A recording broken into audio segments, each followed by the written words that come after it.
today, what I'll start doing is I'm going to do this. So earlier on today, I had a bit of a realization, and that is that I have been procrastinating. Now, hands up anyone who has never procrastinated. If I said that, and everyone was honest, I think nobody would put their hands up. I mean, it's just a part of the human condition. And what's really interesting about procrastination is that sometimes we can be procrastinating while thinking that we're not, and doing things which seem to be the most valuable or the important thing to do in any given moment, and actually then realize that that's not true. What we're actually doing is avoiding something, or waiting for something, or essentially running away from something, trying to avoid fear or something like that. And I think this morning the realization came on me very clearly that, here we go, I have been procrastinating on finishing. Let's go to my automatic music machine here. So you see these tracks over here in Done. In the automatic music machine, Done isn't ready for release. Done is where things get to, and then you decide what you want to prepare for release. Okay, and these things here have been sitting Done for weeks. Actually, not this bottom one. That's quite new. I've been sitting here in Done for literally weeks, and I mean, if I want to give excuses, and they may well be valid excuses, but they are still excuses. There's been the crisis. I've started, as a result of the crisis, I've started doing lots of stuff I wasn't before, lots of it new, lots more live streams. I've started really kind of zeroing in on making sure that I'm delivering a lot of free stuff out there, just streaming myself, doing production sessions, running courses, all of this new stuff. I'm talking to a lot more people as well directly. So I've got a lot of excuses for not getting this stuff into release. But earlier on this week in my live streams, yesterday and the day before, in fact at the weekend, I decided to rearrange my studio, stroke office, whatever you want to call it, in order to kind of facilitate better live streams once I've got my head around it, but also to incorporate more of the looping stuff that I've always wanted to do. Not to be a looping using this the looper in order to kind of generate ideas and really kind of double down on that kind of side of things, making my music more about performance. However, and so at the weekend I kind of unplugged my studio and changed things around, and now I've moved this over to there and that over to here, and actually what happened was I moved this computer over to there, and got loads and loads of dropouts on the live stream. So then I had to move it back over to here, and as I was going through this process of plugging things in and everything, I was like, no, this is a great thing to be doing. And then yesterday it just came up on me, do you know what, Mike? You're starting to procrastinate about these tracks in Done. Yeah, you're avoiding them. This one is less relevant. But anyway, these three. Okay, and also to a lesser extent, this one, which I've been working on live streams for a while. And so I thought to myself, right, what do I need to do to move this forward and just get on with it? Yeah, stop procrastinating and using all the excuses. Oh, I'm doing this new thing. Oh, the live streams are really important, and And I was like, okay, I can just show me preparing these tracks for release on live streams, because then I'll be fulfilling two functions. I can get them through, because it's not like I'm going to go back to these and start like rewrite them in light of the stuff that I've kind of decided to do going forward. That would be bordering on, that would just be foolish. Extremely foolish behaviour from Mike Monday. But I was, to be fair, going down that path. I mean, what other, if anyone's watching this and wants to type in the chat or the comments, so, what other subtle or not so subtle procrastination strategies have you used to avoid finishing music? Let me know. Because on these live streams I am working on my own music, but they are actually there. I'm doing these in order to help you folks as well. So if you have any kind of questions or things that you're kind of struggling with, then I'm actually here to help you at the same time. Okay, so let me know in the comments or in the chat. Okay, here we go. John, cleaning my house, doing laundry, sometimes great motivator to get things done. Yes, absolutely. The thing is about doing other things, though, not related to your music, is that it's a more obvious procrastinator. Yeah. Rick. Hello, Rick. I find myself rushing to finish and pretending it's finished when it's not. I wouldn't call that procrastinating. That's not thing. It's like doing something else when you're not supposed to be doing that. I mean, I suppose you could, if you were doing a little bit of mental gymnastics, call what you just said procrastinating. But I mean, essentially, I was using this new setup as, I mean, it wasn't 100% of the reason that I was doing it, but I knew in the back of my mind, I had these tracks that basically they can be done pretty soon, and I just wasn't finishing them. I mean, it's not like I've done loads of sessions on them. I mean, let's have a look. When was the last session I did? Here we go. So 15th of March, and it's now 30th of April. 6 weeks. Oh dear. Hello, Robert. Ahuga.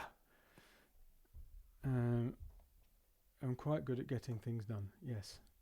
Yeah, I mean, I think all of us can be quite good at getting things done, but the question to ask ourselves is, I mean, I'm a lot better at getting things done, but the question we always want to ask ourselves, where is there a blind spot? Because there's always something. I mean, we can't, literally in a world where we can't do everything we want to do, we can't be not procrastinating about something. Right? So anyway, let's have a listen. So, bear in mind the other thing that I've done here. The last version I had of this, I was using the console 1, which is a thing which you can use to mix. It's hang on, let's just move over. I think the soft tube console 1. That's not going to work, is it? And also, I'm currently persuading my wife to see if she'll let me get a stream deck so I can change cameras more easily. We'll see whether that pans out. Yeah, so one of these, right?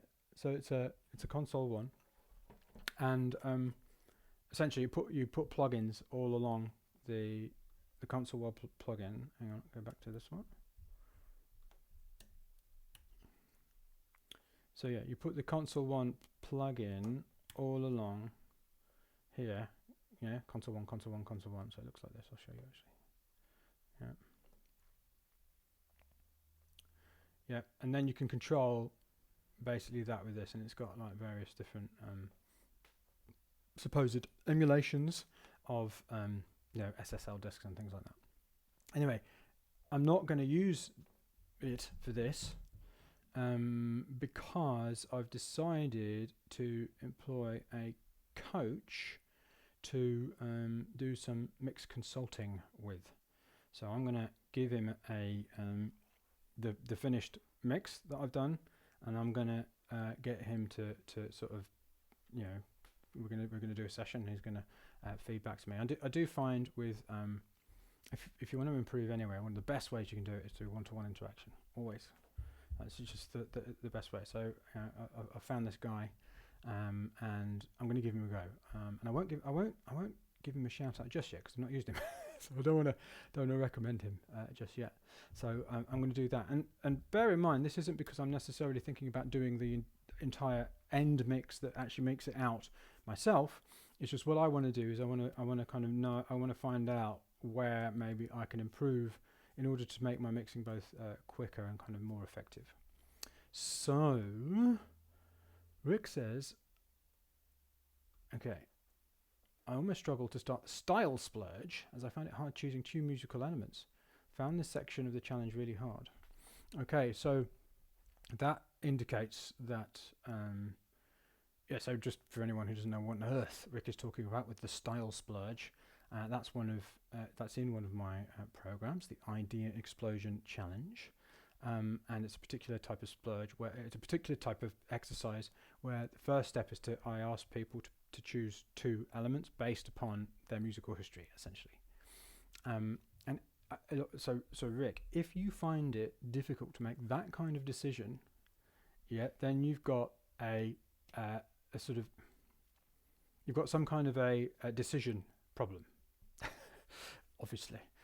So what is the benefit in not just going with something?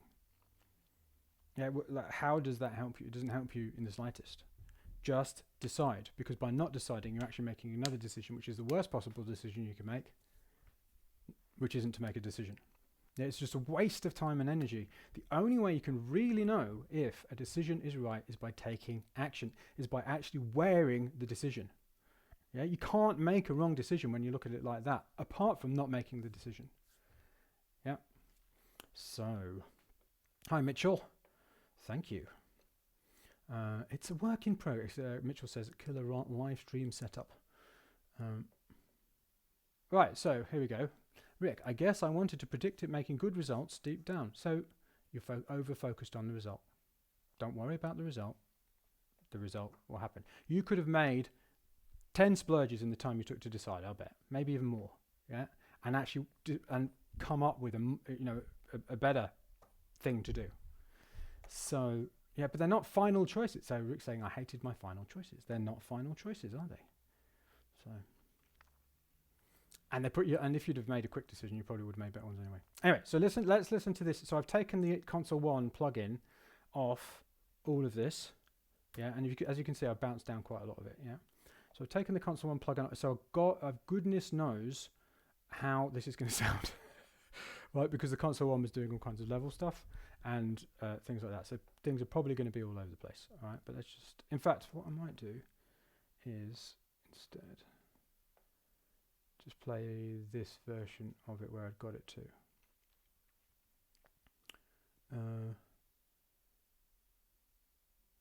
I wonder, am I going to hear this?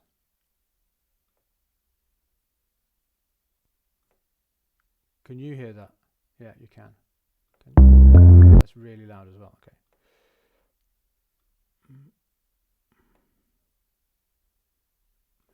Maybe I can hear it there. No. What can I do? I know what I can do. I can play it through this. Right.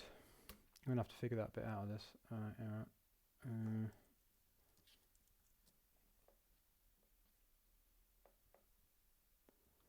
Find the file.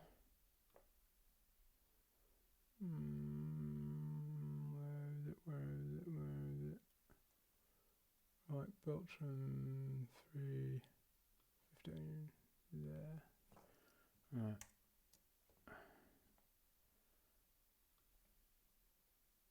Okay.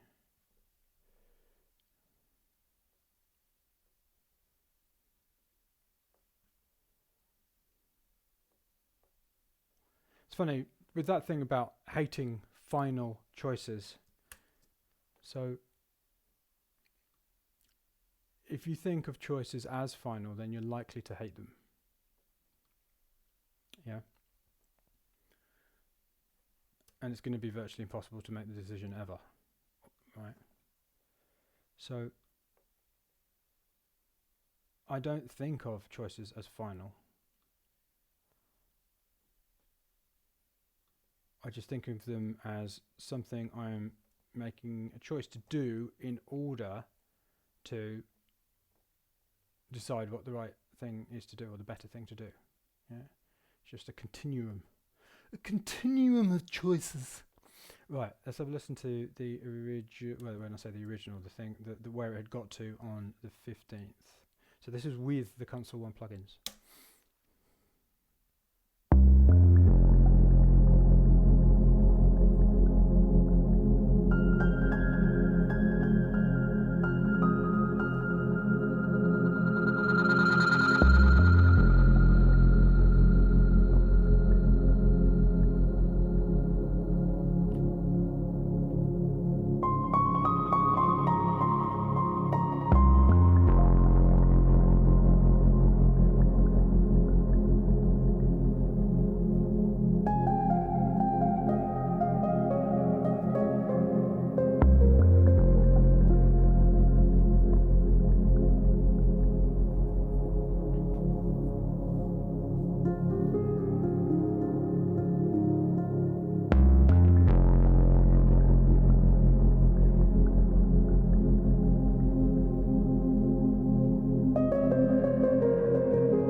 So that's where I was at.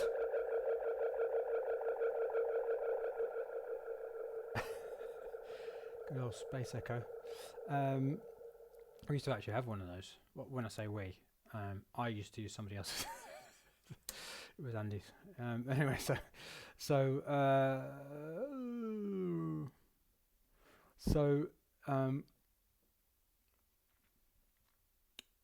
yeah, no, it hasn't been mixed. This is what I'm doing now, Harris. So basically it hasn't been mixed properly, which is kind of what I'm figuring out now. And anyway, so you're right. The snare is a little abrasive. So is the hi that's not the hi hat. It was like the kind of shakery thing. This is a bit blooming loud. Anyway, where is it? Wasn't it working? Hello.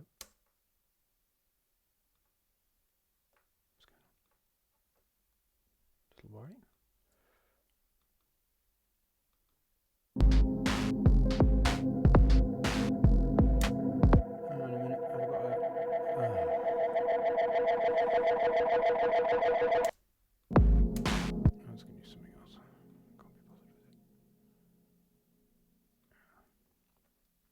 That thing. Anyway, doesn't matter. So, funnily enough, Rick was asking about the style splurge, and this was made out of. It wasn't exactly the style splurge, but it was. What was it called? It was slightly different rules, same kind of idea. And the two influences that I put in there were Steve Reich and Joey Beltram, and actually the bass line. I think, as far as I remember, and I might be wrong about this, so I remember the bass line came out of me kind of being inspired by Joey Beltram. Not that it doesn't sound like Joey Beltram anymore, but that was where it came from as far as I remember. And the Steve Reich stuff is this.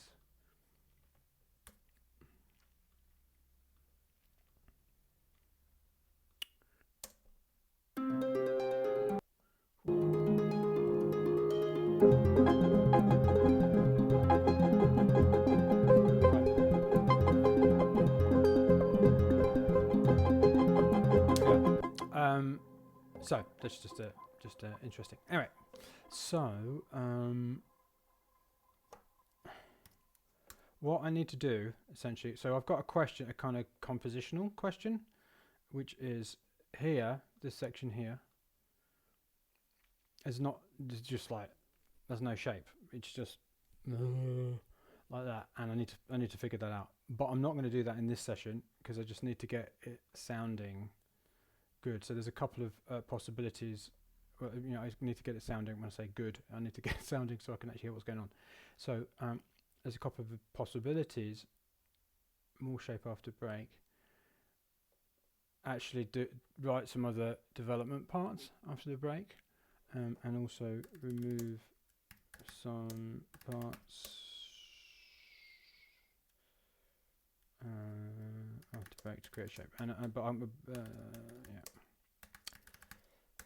So if you like, that's the problem. And here's a couple of solutions. But I'm not going to do that right now. And I'm not going to do the volume automation either. I'm just going to try and get it sounding kind of vaguely balanced in this session. So Rick says, interesting to see the point of the style splurge more. God, you're very focused on results, aren't you, Rick?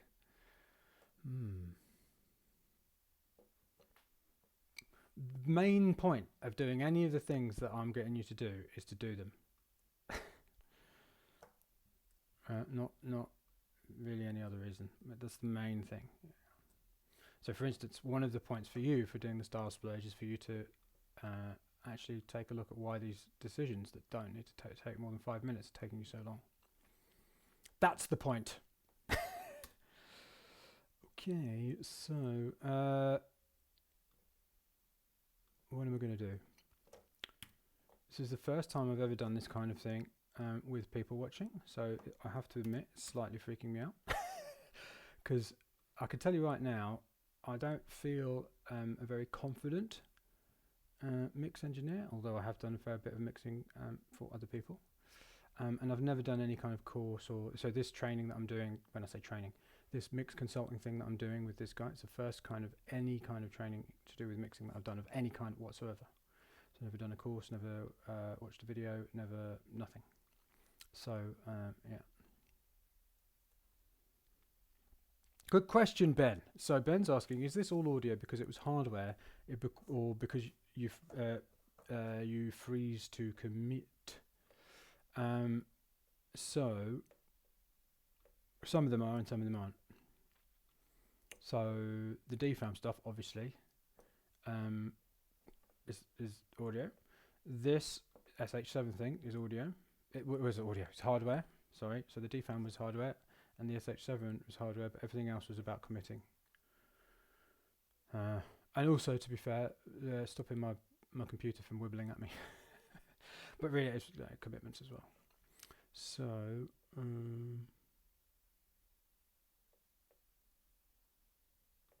right. Let's have a listen to it in situ. Oops.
Right now, it's going to be a bit boring for you, is I'm going to do this. Right, so the galaxy is on bus 6, so I'm going to bounce down this galaxy. Turn that off. So the galaxy is doing the, the dubby effects that are going nuts. Bus 6, right, what's on bus 6? Piano, I think that's it.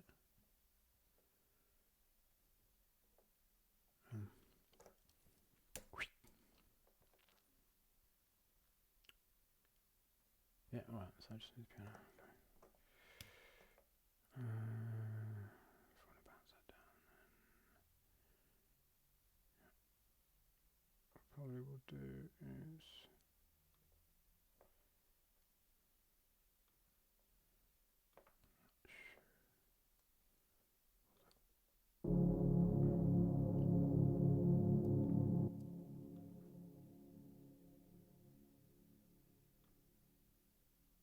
okay, that's not going to work, so I have to turn this off.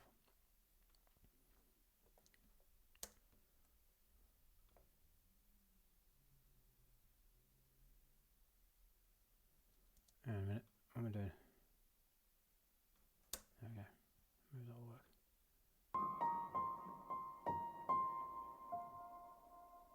What did I just do then? That was weird. I must have turned something off the wrong thing. Yeah. Fool! Fool Monday! You're a fool! There we go. That should work. There we go.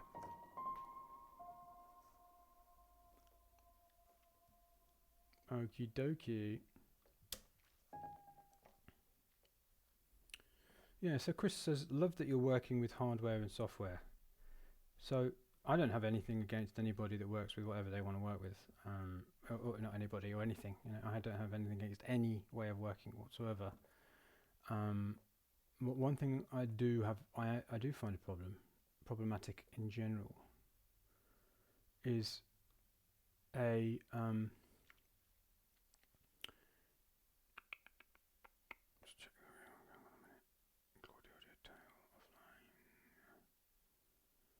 is a philosophical objection to working in a certain way. Yeah, where people are like, oh, I do this, can't do anything else. I must do this. You know, I am a hardware person, and it's like you can be it, and everything else is rubbish. You know, it just does not make any sense to me at all. The reason I work with both is because each have their own strengths. And you know, you can do things in software you cannot do in hardware, not yet anyway. So they're good. They're good for different things. Yeah. Hardware does things that you can't really do. You can't, like, so for instance, like VSTs, like, so for instance, Diva is a great, like, really great VST plugin. But you still, even with that, you can't get the kind of, what is it? It's almost like the dynamic range of hardware in a VST. It's much more kind of controlled in a way. So, so I use both, and I always will, because you know, software's great. I mean, just doing this is fantastic, and yeah, there's just so many things that it solves or can allow you to do. So I've got nothing against anybody that tries to uses it anyway. Even if you just make music on a laptop or just on a phone, I think it's great. Don't you? So yeah. Oh, actually, there was a question earlier. So has any well, first of all, is anybody having some kind of a music-related issue or kind of obstacle that they're facing right now? If you do, then please post in the comments, and I will do my best to help, because this is part of what this is all about, these live streams. Because Rick says about splurging, and this isn't going to be relevant to everyone, can you change the template that you've decided on halfway through a splurge? Yeah, you could, but I would recommend that you don't, because I would recommend that you don't for a certain amount of time, because what you're doing is you're cutting off so you not liking something is actually an opportunity for you to be more creative. So instead of going, oh, I need to change something about this, you know, I need to change the template, you go, well, how would I have to use it differently in order to be happy with what I'd chosen? That is being creative. So so I would suggest you don't, but you can change it after having used it for a certain amount of time, because you're not, what you're doing is you're just not learning anything from it. If you're saying, oh, okay, it's rubbish, oh, I can't use it now. Yeah.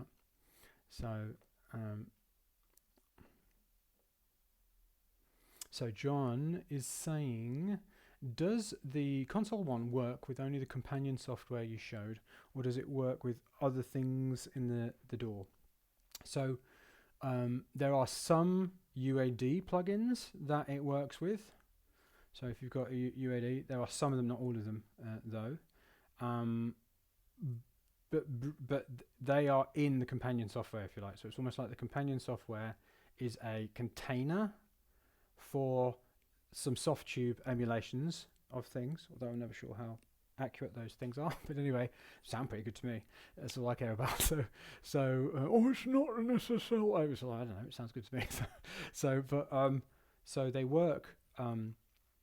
So yeah, it's like the console one is a container, and it has, so all of the knobs on the hardware are repeated in the software, and obviously all of the plugins are mapped onto those different things, because obviously EQs have a lot of the same knobs on them, for want of a more technical term, as do compressors and etc. etc.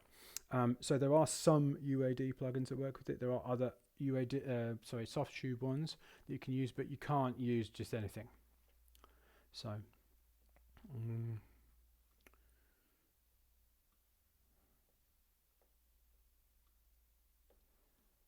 come on, Galaxy. Actually, that's a point. That's good. Yeah. So the reason I'm removing it from this track is that I'm going to go and do this mixed consulting session with this guy, and he doesn't have a console one, and he doesn't have UAD plugin. So I've actually got to remove the UAD plugin. So I've got to do this mix without any of those.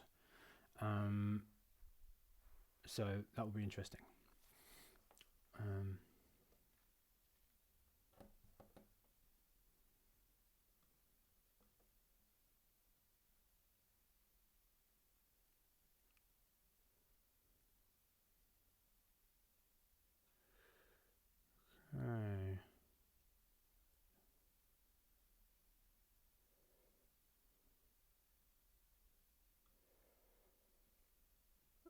Rose saying, I'm not currently enrolled in Mike's courses. I was for a time a few years ago and will join again in the future. But I'm a Mike fan.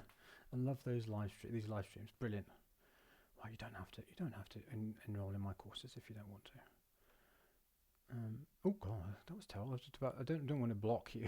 I just wanted to see what this little arrow did, and it came up with block user. No. I don't want to block you.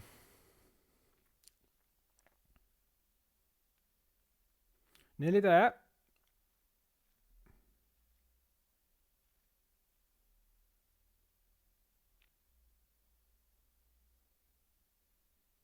So yeah, Rick was saying, I was getting bored using the same sounds. All right, again, what would you have to do for those sounds to not be boring? I mean, the only solution isn't just change sounds. It's what would you have to do differently? How would you use them differently to be boring? That's creativity right there. Clemens finally made it to the live stream. Brilliant. What am I doing? Actually, Ro, you're saying you're not enrolled in any of my courses. I'm doing another Idea Explosion Challenge for free in May. Okay, so maybe you want to jump on that.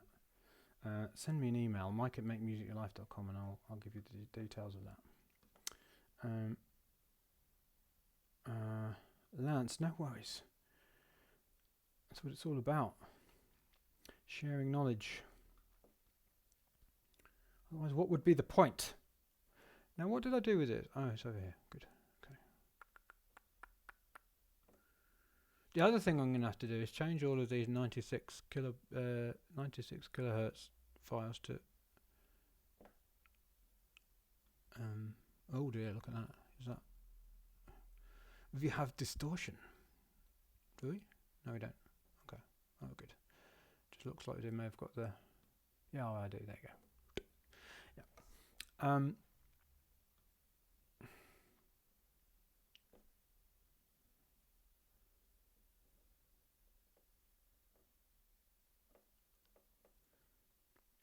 time.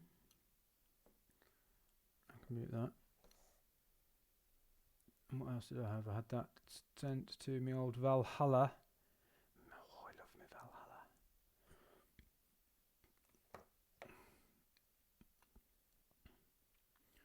This is my go-to reverb, as it is many other people's. Okay.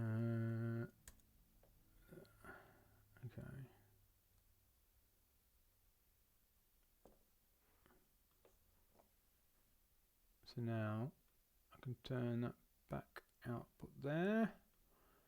Can turn you off. Let's mute you there. I'll put you in here.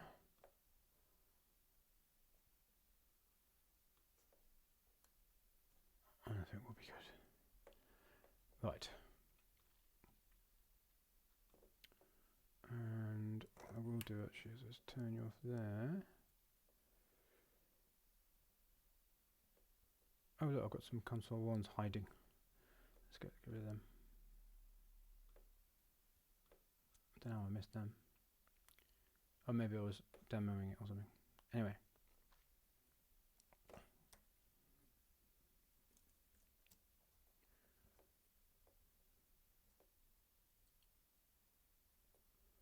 By the way, random app that has literally changed my life, and I've been using it for years, and it's absolutely fantastic, is up here, Magnet.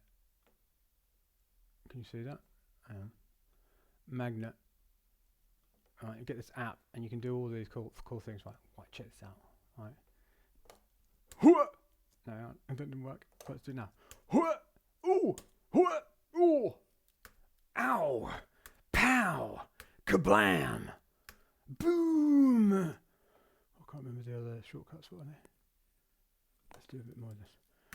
Hoo, ha, hit, hoo, ha, hoo, hit, hoo, ha, ha, hoo, ah, and the punch.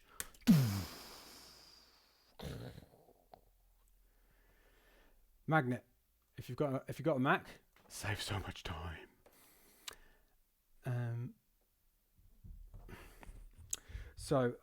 Anyway, Chris, great question. I know you quit making music for a while. What made you want to start again? All right, so I need to warn you now that in fact, let me do this.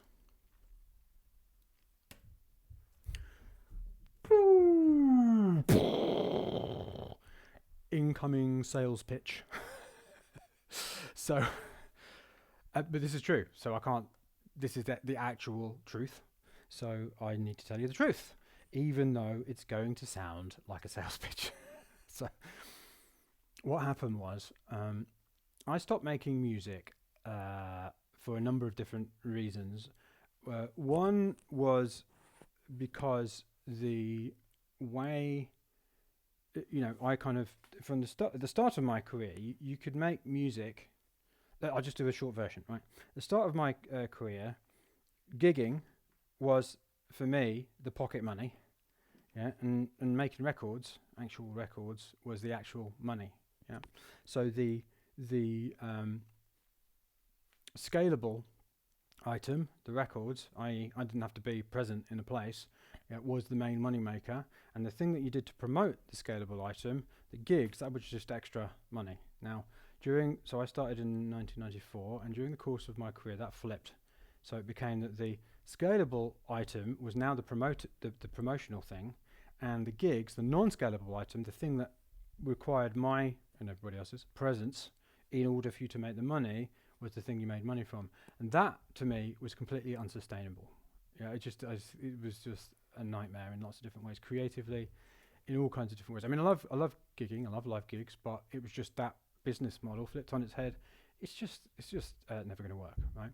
And what's more, the more gigging you did, the harder it was to make music, because you were absolutely knackered and you had no time, basically. If you think you're in a day job and you're like, oh man, I wish I could make music full time, because then I'd have absolutely loads of time. Think again. That's not how it works at all. It's the opposite. Yeah. So anyway, so in the course of my coaching career for the last 8 years, I've been helping all kinds of different people, as you know, with their creative stuff, but also trying to, as hard as I can, as much as I can, encourage them, help them build businesses outside of gigging. Yeah, because I recognized that it wasn't sustainable. It was a dangerous situation to be in, because if all of your money is dependent on doing something where you have to be in a place at a particular time, you cannot call it secure. It's just not. Yeah, I mean, obviously, in a terrible, terrible way, and it's absolutely tragic. Loads and loads of people are really, really feeling what I'm talking about now, but that was actually always true. It didn't need a pandemic to stop you from earning money. It just needed a pandemic of one. I mean, not that's not even a thing, right? But but yeah, when you're ill, you don't make the money. Yeah. So over the course of my career, I've been helping people do this, and obviously learning a lot. I mean, if you wanna kind of upskill or get really good at something, you'll start like coaching or training people, because it's one of the best ways to do that. And over the last 8 years, in helping lots of different people, I've learned a lot, because I've got them to do things, they've gone away and done them, and then they've come back and they've reported to me, and they've gone, well, this one, and this didn't work. And then we go, okay, so let's change this a bit, and then I've got them to do something else, yeah. And then they go into it, and they go, just maybe tweak it a bit, so just do something slightly different. And people in lots and lots of different areas, lots of different skill, success, and experience, to the very top, all the way down to probably not so much beginners. I haven't really been in the beginners space, but people who are kind of more aspiring. And so through this kind of process of iterating and constantly refining and constantly upgrading the various different methods, both creative and also in terms of business, because building this business as well has been an education, massive education for me. Actually, I don't know, it was about 2 years ago, or maybe just under 2 years ago, I suddenly I saw all of these people with the automatic music machine, for instance, making all of this music while they had these ridiculously hardcore either day jobs or traveling all over the world. Yeah, like Claude Von Stroke, who kind of finished an album and has got goodness knows how many tracks ahead. It's like, well, I finished the album and now I've got yet more music. I'm going to have to stop making music. It's Claude Von Stroke kind of thing. Even in amongst when he was doing gigs before the pandemic hit, and I was like, do you know what? I think I might have actually solved the two things that meant that I just couldn't hack making music anymore. I didn't want to make music anymore. So it was almost like I solved the things that drove me away from music, and I was helping other people do it. And I was like, well, why don't I do it? Let's see what happens. And I was a little bit wary at first. I was a little bit worried, because obviously I'd built this business in a different way without me, making music. I didn't want this business to be about me. I wanted it to be about you, about helping you. But obviously with live streaming and things like that are coming up, and I saw, all the gamers who were streaming them playing games and things, I was like, so actually there's something going on here where I could actually fulfill all sorts of different goals at the same time. And so I started doing it, and I started using the automatic music machine, and then I made an album in a month. I was like, like that. Released it, got it to number 2 in Beatport without any PR, without any gigs, without anything like that, and now here we are. So that's why I came back to making music. So I'm sorry if that was a massive, huge sales pitch, but that is literally what happened. It's just the truth. So anyway, coming back to this. No, come on. No, this one. There we go. So,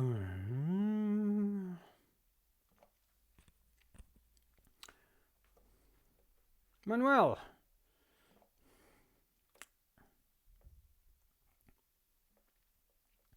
Great question, John. I will come back to that. I'm gonna, so please keep asking me questions. I don't want you to stop asking me questions.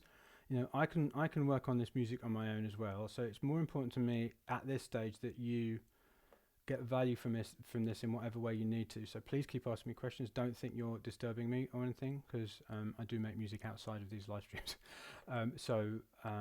Yes, but I'll come back to your question. after I just get this galaxy bounce thing in.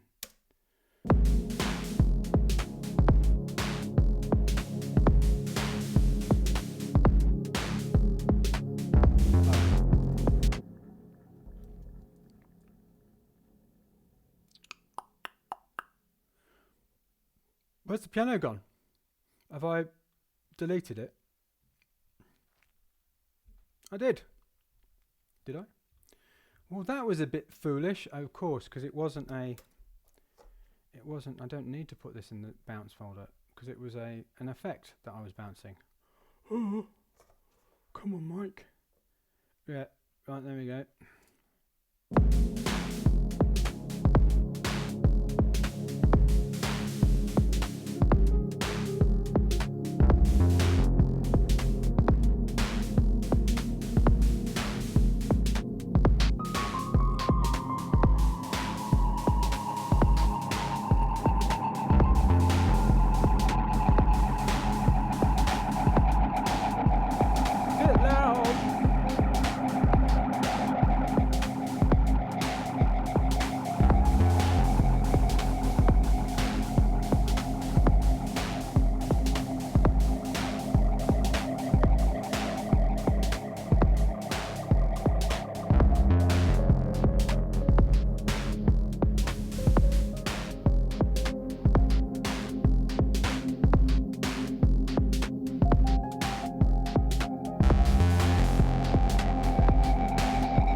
So one of the things I'm definitely going to have to do, particularly with this Galaxy, the Galaxy Echo thing, is I'm going to have to. This is really bugging me. This I'm going to get that sorted at some point. Anyway, so I'm going to have to do some volume automation on it, which I'm not going to do right now because I'm not going to do it with a mouse because that's just really really annoying.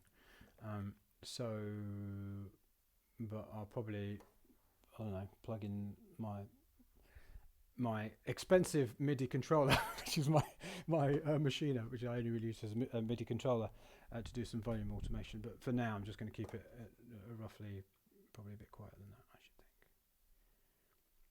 Actually, no, what I'll do is this.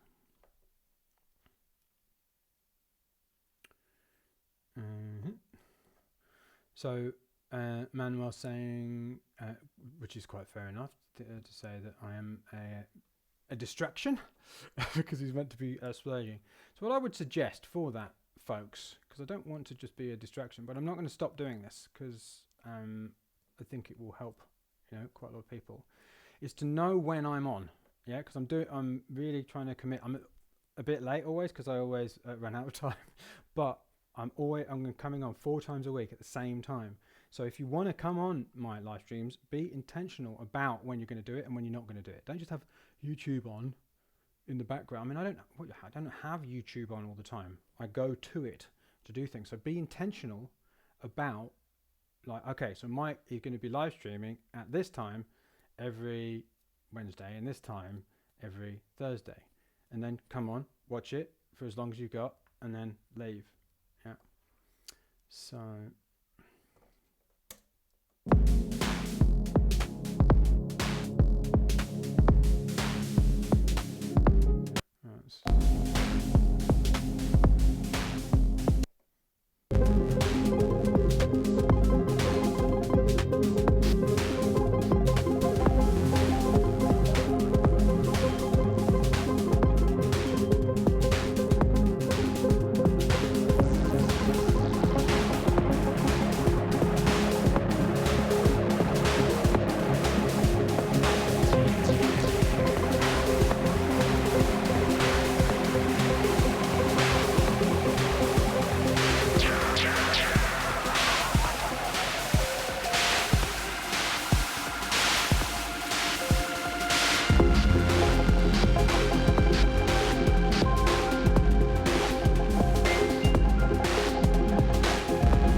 realised I'm doing something really silly here. I'm adding plugins into this which I can't actually use for this session.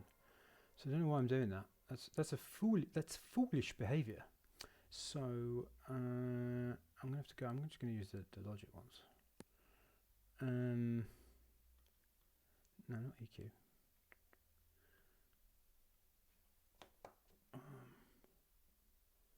Utility. There we go. Dynamics.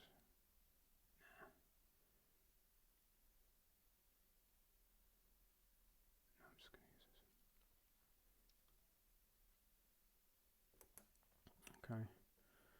So really, I probably have to go through each of these and remove. Actually, I probably can't remove because those are kind of sound designy things I'm doing. Oh, there goes my son playing the horn. Don't know whether you can hear that. The French horn player. Right. Yeah, that was just a plug-in, so I'll take that one off. I'm just going through these and taking off any of the just kind of gainy type plugins that I'm using. I know the preamp isn't really just that, but I can't be bothered to get all anal about it. All right, so let me answer John's question while I'm doing this. So, oh yeah, there's an old. You're hiding from me, console one. So, how do you decide? Where is it? When are you going to start looking at adding another piece of gear, or rather, how do you make that decision? So, you'll notice that over the last, since I started, well, I don't know whether you will notice, if you've been watching me at all, been watching any of my videos, then you'll notice that gradually my gear has been building up since I started back making music. Really, I properly started in June 2018, back making music again. And it, at times it kind of built up quicker than others. And at first, really, what I was doing was I was trying lots of different things. I mean, my first album largely was created, first of all, on a phone. I started most of the tracks, not all of them, but most of the tracks on a phone, lots of them in iMachine and called Gadget. And so on a phone, and then I transferred them into Logic, and I did most of it in the computer. And I didn't have this keyboard. I didn't have, you probably can't see them, those speakers. Oh no, you won't be able to see that. Hang on. What do I do? This one. Will this work? No. Those speakers. Can you see them? Where are they? There. Yeah. I just had those tiny little things, the Genelecs, which was a nightmare because you can't hear any bass end whatsoever. And that was all I had. I just had that Logic and a bunch of plugins. I didn't have the Machiner. Didn't have any of this at all. That's what I made the first album on. And then after, and really that was largely about me discovering what could be done with the new VSTs and stuff like that. So that's what I did at first. And then in the making of that album, I did have already, because we've got a digital piano, so I had a digital piano, so I used that as the keyboard. And it was just because I had it, because we were, we've got kids, so they were doing piano stuff. So in using that, I was like, oh no, I really, really love playing a full-size piano with weighted keys. It really makes a massive difference. So that was the first thing I got next, because I was like, this is going to save me time, and it's going to kind of play to my strengths, if you like. So it's all about playing to what you're already, when I say good at, I mean compared to yourself. So obviously I'm not good at playing the piano compared to Ashkenazi or anything like that, nowhere near. But compared to myself, it's a strength of mine. Yeah. So I got this as one of my first purchases. Then the next thing I got were the speakers, because I knew that they were going to save me a lot of time, because trying to understand what was going on those was just complete brain fry. So I got the speakers, and then it was about, because I was still using stuff in the DAW, and then it was about what do I want to fill in my setup that isn't happening. And the first thing I wanted to do was get some kind of actual synth that I could play.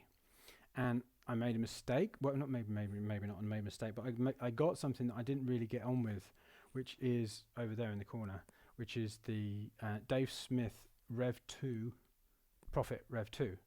Now, there's nothing wrong with it. I've got nothing against it. But for me, it just did. I don't know what it was, but it just wasn't. I just kept on avoiding using it. It kind of felt a bit like I didn't want that kind of a bit of hardware. It's almost like if I want that, I'm going to use a preset. Now, a VST. Yeah.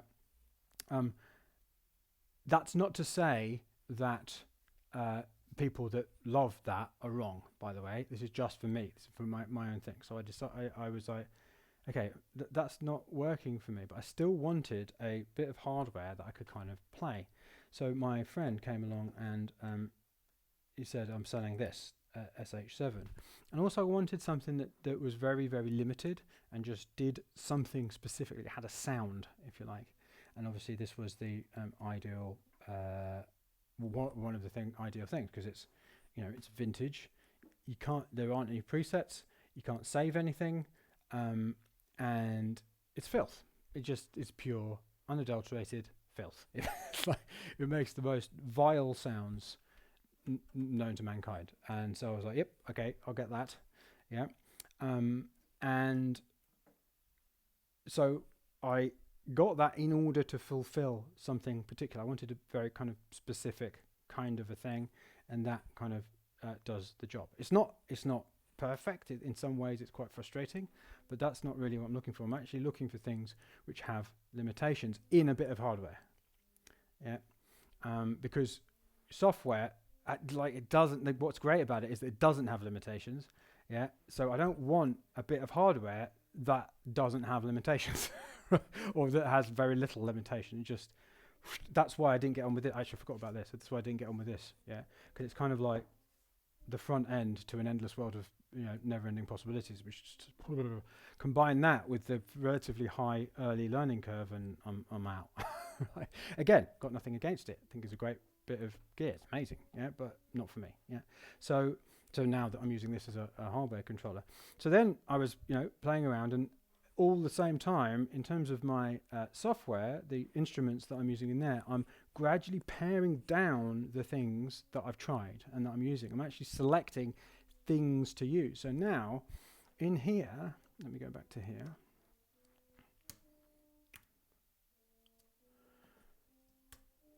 If you look in here, and I've only got 15 minutes left, so I'm going to have to, because I've got to do some teaching of my boys in a minute. But anyway, so in here, you'll see I've got this part. No, where are we? Pad Domini. These are both from Diva, and there it is again, Diva. And this is from Omnisphere, and a very specific type of sound that I've decided I'm going to use for a while. Okay. So not only am I selecting the VSTs I'm using, I'm even like being like, I'm going to use these types of sounds.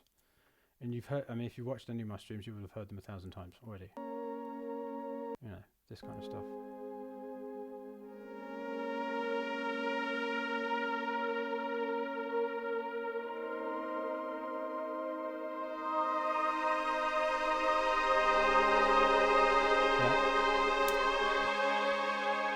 So all that kind of stuff, and also obviously the piano. Yeah, piano's kind of through a lot of my stuff. So it's almost like I'm literally assembling a band with particular kind of sounds and stuff. And so in that context, I have a ready-made decision-making device to which I can put every possible software or hardware purchase. Is this actually going to fit into my band? Because this isn't it's an evolving thing. I'm not going to stick with this exactly the same thing forever, but I'm going to gradually add to it based upon these kind of the band. What is going to fit? Where is there a hole? So a really good example is when I got the DFAM, which I'm always going on about.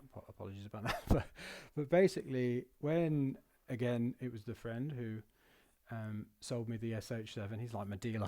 he's my gas dealer.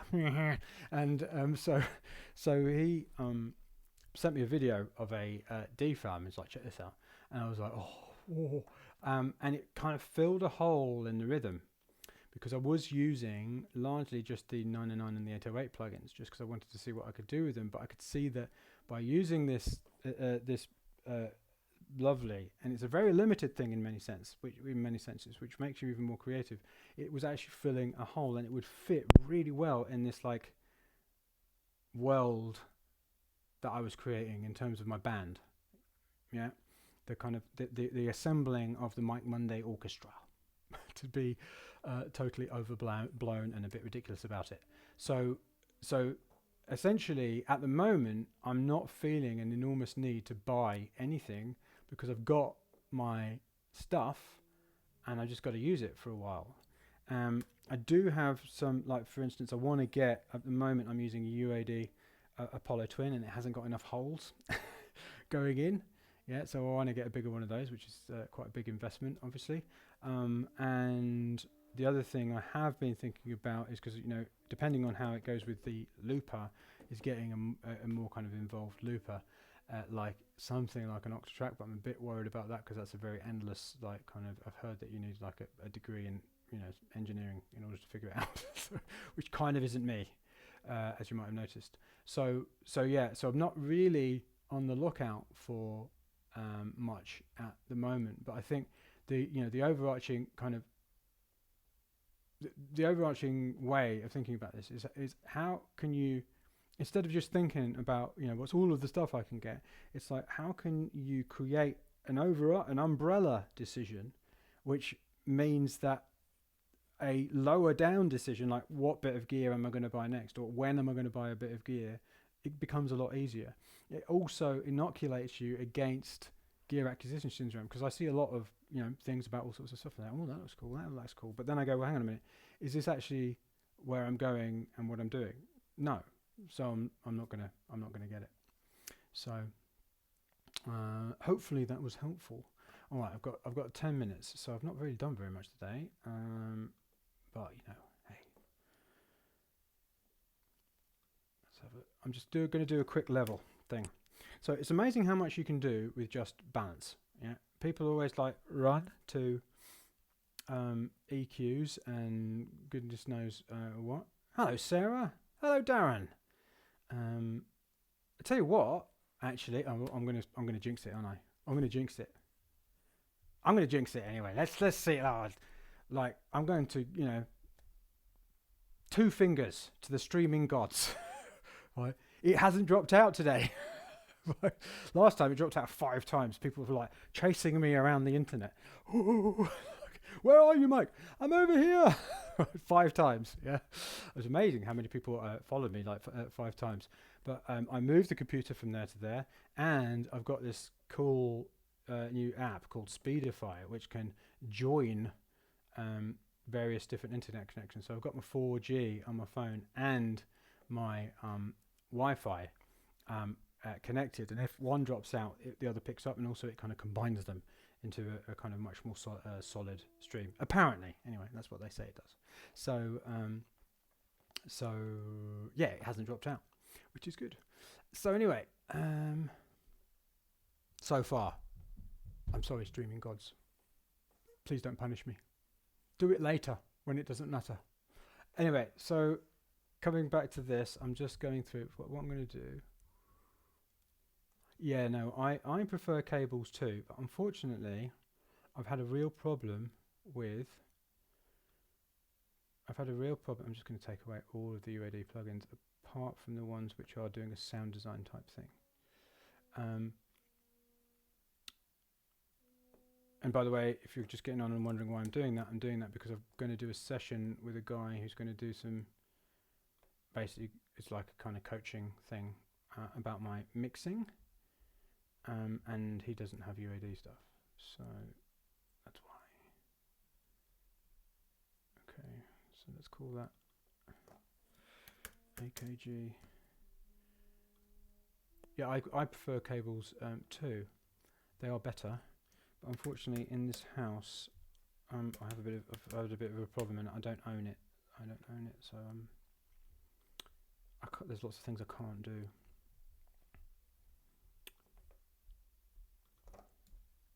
Thank you.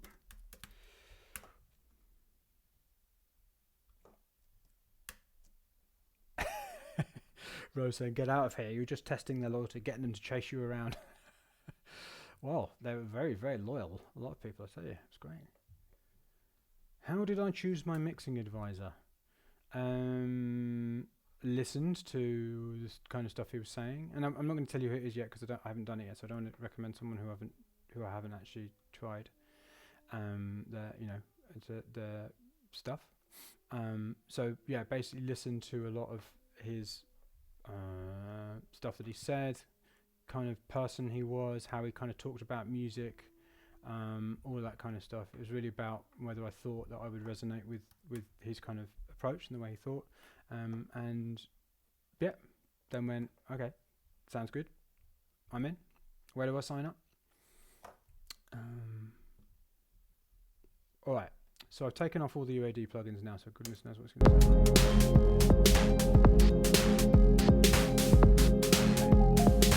It's going to do a bit of balancing now. Nothing else.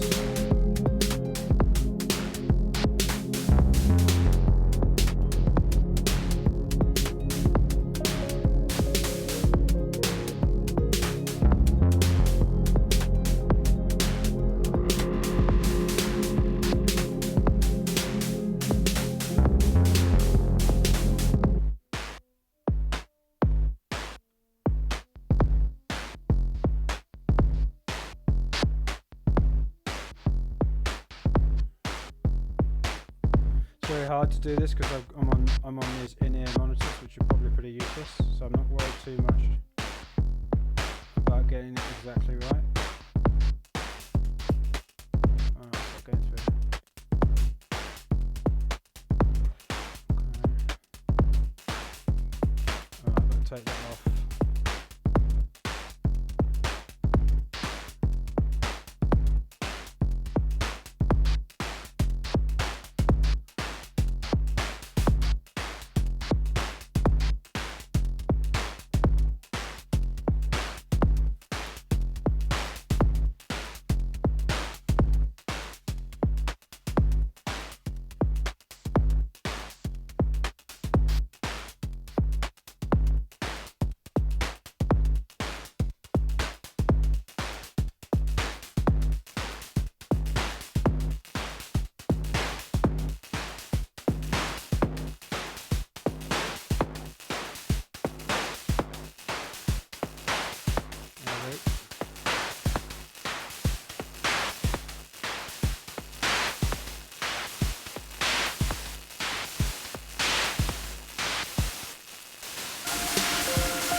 Going to use the Logic plugins because I know he's got them, and it's just I might as well for this.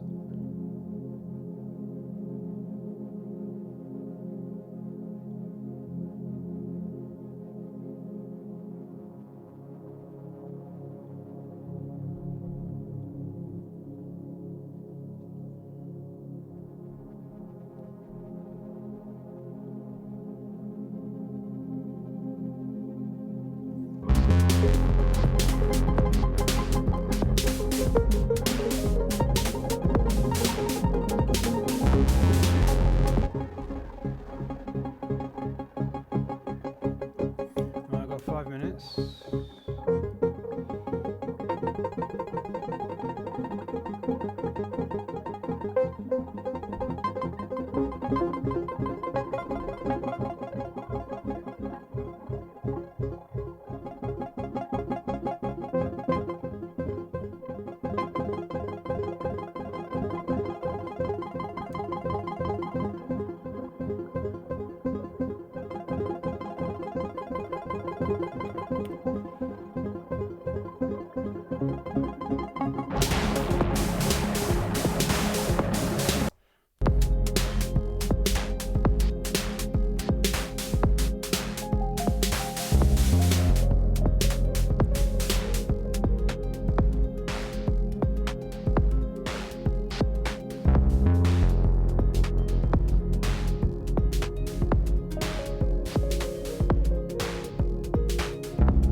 this point, I'm just really cutting, not adding at this point.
Okay.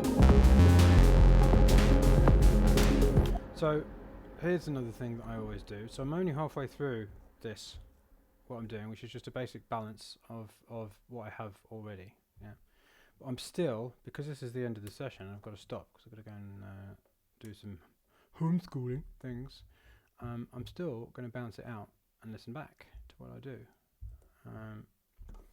And I'm still going to cycle on to the next track before I work on this again. Because this is the other great thing about software. I remember the days when I had a mixing desk and you had to write signs on it saying, please do not touch. Those are the days. Because if someone did sit on it or something, or bang it or move it, then your whole mix was, well, maybe not your whole mix, but your mix was messed up. It's obviously not ideal. Hang on a minute, bounce. Okay. So I'm going to bounce that out. And tomorrow at the same time, I'm going to be working on the next one down, which is part 2 of this track. Well, it's not, it's a different track. It's kind of the same track. Kind of something that I'm doing. And this one is still in the done folder, but it's less done. There's more, I think, compositional work that needs to be done to it. So that's what I will be doing tomorrow. So, and that's it for now. I'm going to go and hang with the troops upstairs. So until next time, stay safe, stay healthy, stay sanitized, and I will see you tomorrow.